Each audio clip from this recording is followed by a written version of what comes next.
Cadeira.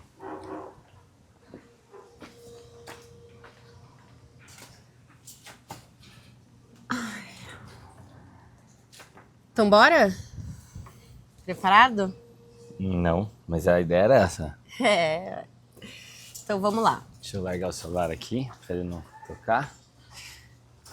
E vamos nessa.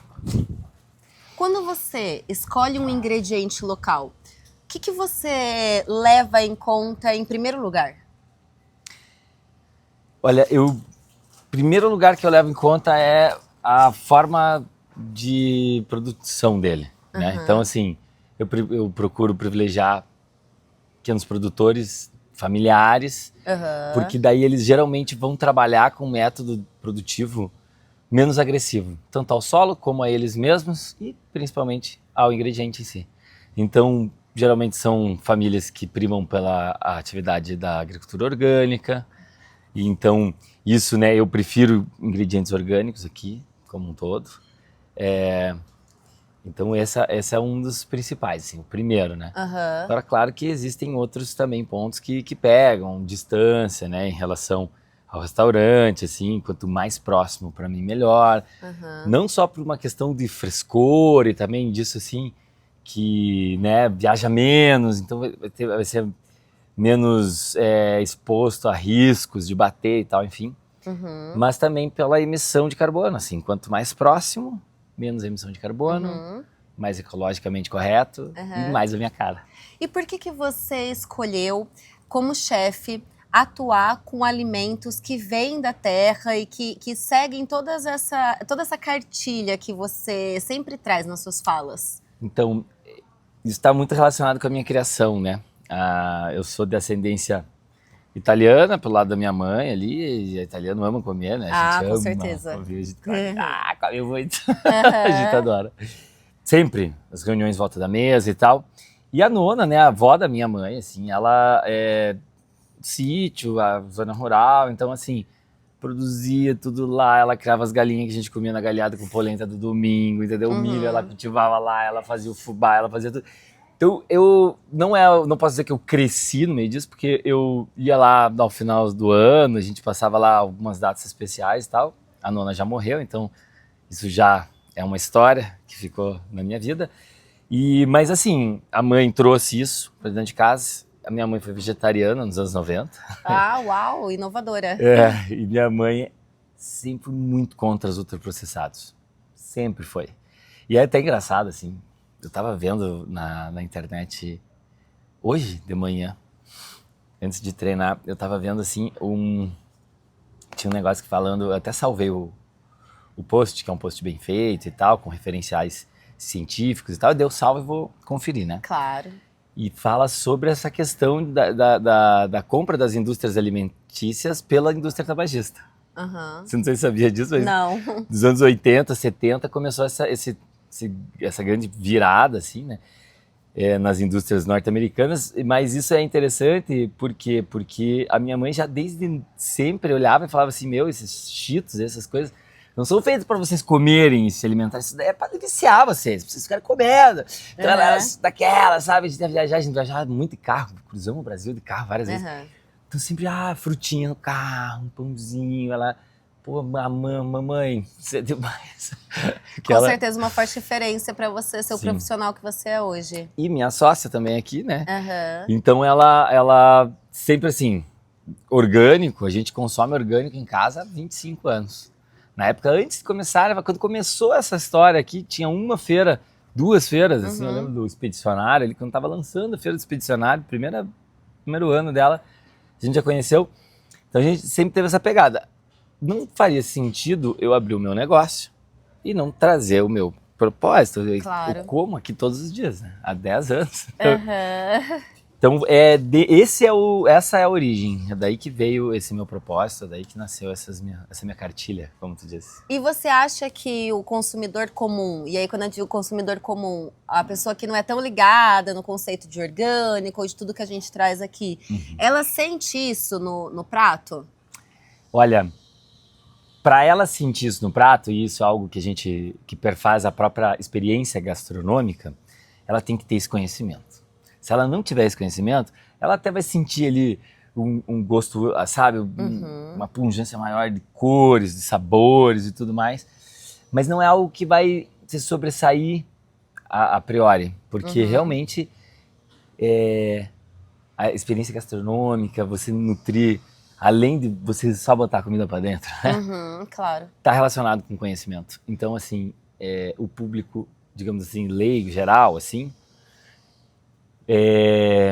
a princípio, assim, olhar e colocar um prato todo orgânico, um prato que não é orgânico, se for mesmo, se ele não for pagar por isso, digamos assim, porque é mais caro o orgânico, né? Claro. E eu acho que daí entra na percepção de valor, que talvez seja mais ou menos o que a gente está pensando. Mas se for aquém dessa questão de custo, de preço, tenho certeza que 100% vai preferir o orgânico. 100% claro. vai. Assim, a não ser, claro, quem tenha muito vício em ultraprocessado, que deve precisar pôr o sazon para poder... Porque o que é isso, né? Eles descobriram, que os cientistas da indústria tabagista foram para a indústria alimentícia e eles perceberam que existe uma proporção áurea, uma proporção perfeita de sal, açúcar e gordura que deixa nossas papilas gustativas alucinadas. E aí, inclusive, tem documentário no Netflix, chama Sal, Gordura e Açúcar. Tem um livro muito bom acho que é Michael Moore. Eu não me lembro do nome do autor, mas depois eu te mando. Tá bom. Que é esse título mesmo e que trata sobre essa questão. Então isso é algo já assim, é ponto pacífico, que realmente isso existe e acontece, e a indústria dos outros processados usa isso a rolê em tudo, tudo. Coisas que não tinham açúcar, coisas que não tinham gordura, hoje tem essa proporção áurea, entre aspas áurea, porque ela realmente é nociva. É uma palavra pra tão... gente. Então. Ela é nociva, mas é áurea porque ela realmente atingiu o ponto máximo disso, que era o objetivo dos caras, que era viciar, que era deixar a gente comendo negócio sem querer parar, nunca mais, não quero parar. Então, é isso que aconteceu e acontece e tá aí nos gôndolas dos supermercados a rolê toda hora. Vicia os paladares, então eventualmente alguém que tá muito ligado com esse tipo de alimentação vai chegar, vai olhar um prato orgânico e vai falar assim, pô, mas cadê aquela... Entende o que eu tô falando? Entendo. Então, realmente, assim, informação é necessária pra gente poder separar o joio do trigo, assim, e entender até como que funciona o nosso próprio paladar. E você fala muito dos alimentos que você tem, na verdade, vários pratos que você construiu de sua autoria, que usam produtos que têm um selo que é o IG, né? E você sempre fala muito sobre isso. O que é esse selo e como que você utiliza isso nas suas produções? Legal. IG é indicação geográfica. IG significa indicação geográfica. Indicação geográfica é um selo aqui no Brasil dado pelo INPI, que é o Instituto Nacional de Propriedade Intelectual, e confere a um determinado produto relacionado a uma região, né, geográfica, então tem uma relação com a terra, de onde ele é produzido, confere essa exclusividade que aquele produto conserva aquelas propriedades organolépticas, físico-químicas e tal, específicas que está relacionado com aquela região. Então, assim, existem dois tipos de IG, né? A gente tem o DOC, que é o mais comum, que principalmente, né, aí bebe vinho, questão da champanhe na França, é uma indicação de desculpa, a denominação de origem, né, o DOC, está relacionado com terroir.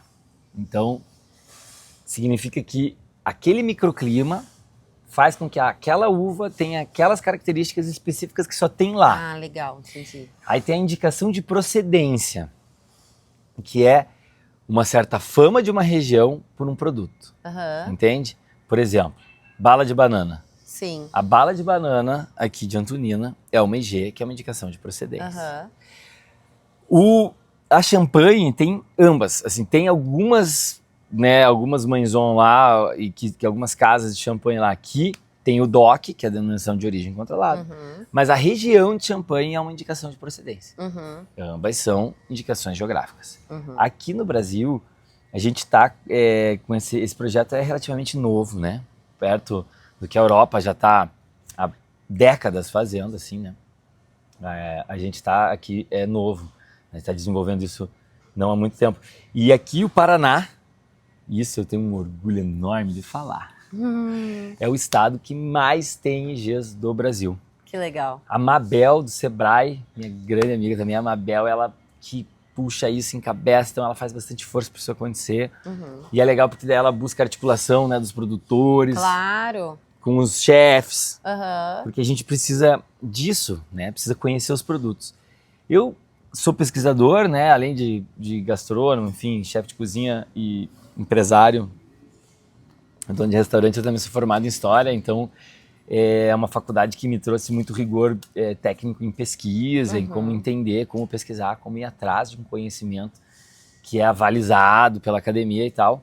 Então eu, desde o princípio aqui, desde o meu primeiro mês aqui, eu já fui sempre atrás de buscar ingredientes novos e tal.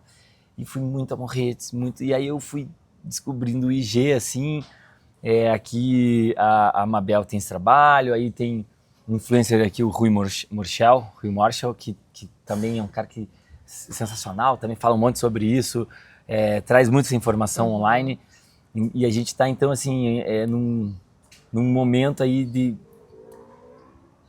desabrochar, assim, das IGs, sabe? Por assim dizer, no Brasil. E como que você, como chefe, consegue transformar na prática um ingrediente que era antes só uma matéria-prima e passa carregando, então, né, cultura, a identidade, o valor agregado desses pequenos produtores para o prato em si? Que legal, ótima pergunta. São 3 pilares, basicamente, assim, sabe? Que eu preciso, assim, construir para chegar nessa construção do valor, né?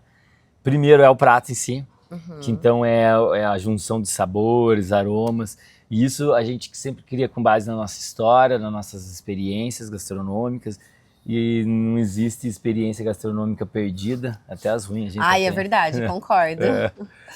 Então, assim, vamos usar o exemplo, a bala de banana. Eu tive no lançamento de um livro, que tem uma receita minha e tal.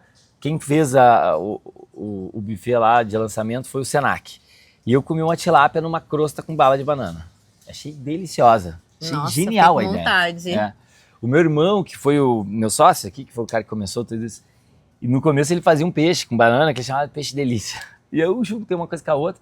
Falei, cara, eu vou criar um prato meu, mas inspirado nessas 2 experiências que eu tive. Então a gente fez a nossa tilápia aqui na crostinha com bala de banana e tal, também com essas nuances que vem desse outro prato, assim, de muito tempo atrás que eu aprendi com meu irmão. E aí a gente traz ele no buffet, apresenta ele ali, né, com uma plaquinha, traz essas informações para as pessoas entenderem. E aí eu vou lá e vou vender isso. E vou nutrir as pessoas com conhecimento também. Perfeito. Eu tô aqui Incrível. sempre, tô sempre aqui circulando, aí a pessoa tá servindo, eu vou lá e falo, olha, tá vendo? Esse prato é um prato feito com bala de banana, que é uma IG. O que é IG? Daí eu explico isso que eu falei há pouco. E as pessoas, que legal. E as pessoas provam, mas você não gosta de banana, não gosta de bala de banana. Não, mas veja, aqui no prato tá diferente, porque ela tá nessa construção, assim, e tal. E aí, com isso, eu consigo trazer a percepção do valor ali, né?